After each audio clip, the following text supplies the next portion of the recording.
You open Claude and bam, it refuses to let you in. It says, show us an ID or you just can't get in. That would really piss me off. And the fault lies squarely on whom?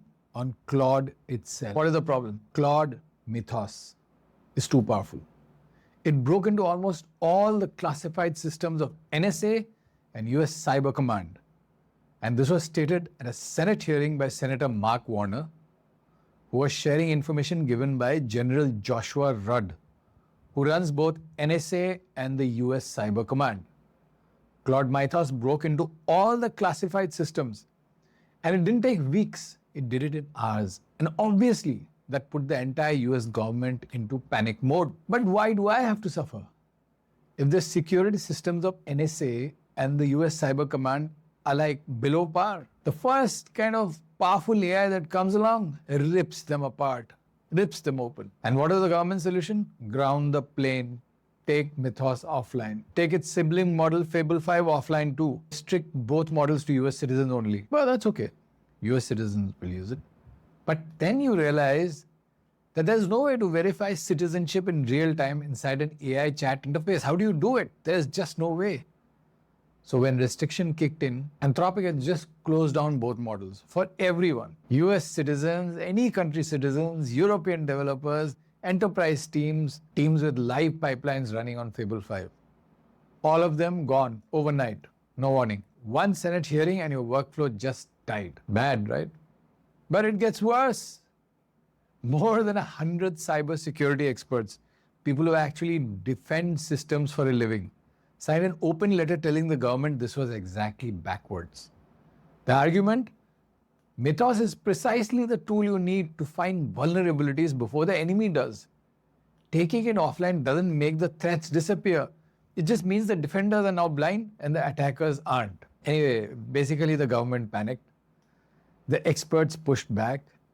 And you and I are sitting here unable to access the tools we pay for. But I'm going to tell you something now that will make the ID check seem maybe a little more sensible, even if the entire thing infuriates me. While all of this was happening, Anthropic sent a letter to US Senators Tim Scott and Elizabeth Warren.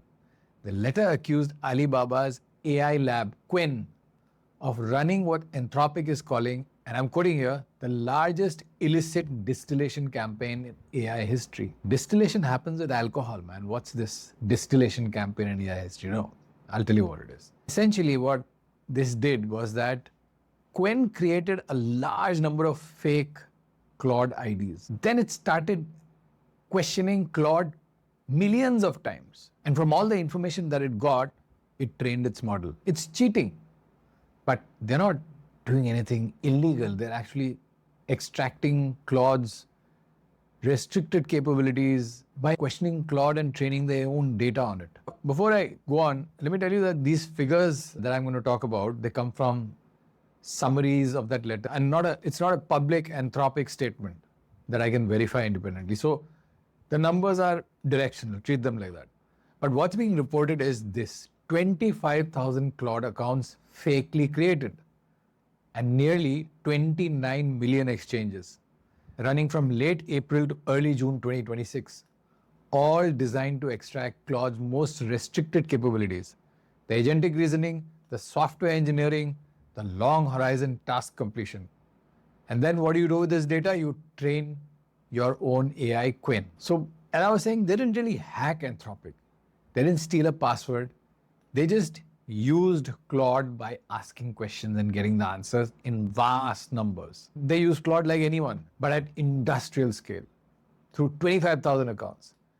That is either the most brilliant corporate espionage move in tech history or a terrifying sign of how hard this problem actually is to solve. I think it's both of them. So now the ID check starts to make a different kind of sense. Nothing for user experience or how morally correct it is, but Anthropic is trying to survive a very bad month.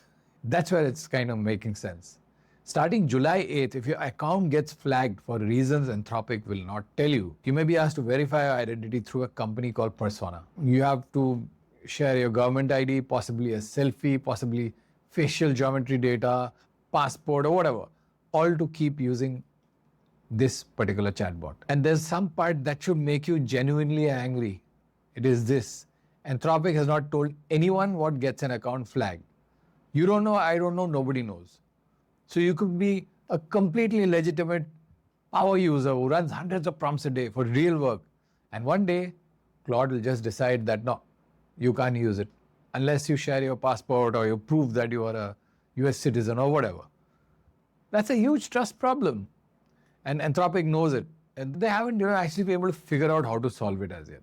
They're working on it. Why is all this happening? Let's look at a slightly bigger picture. Anthropic is heading towards an IPO around October. That's the general news. And it's all over.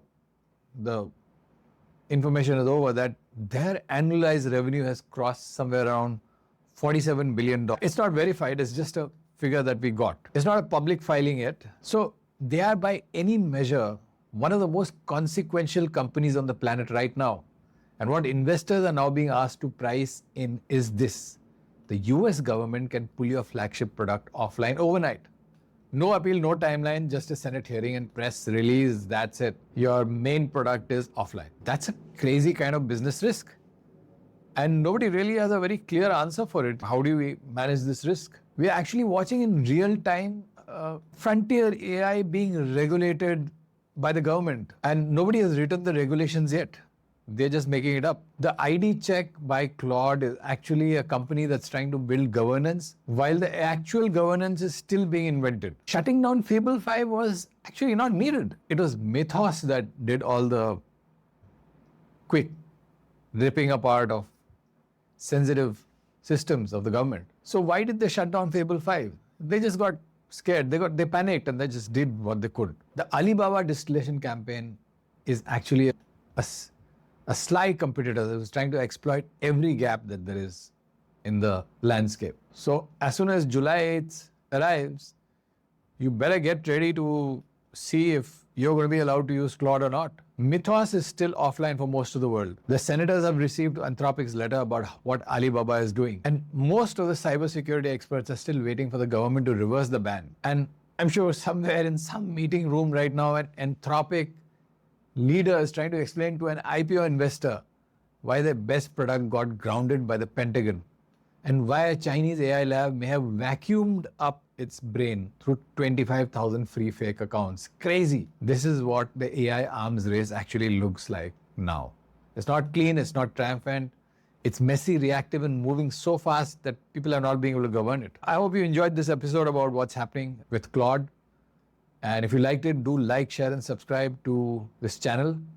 I'll see you in the next episode.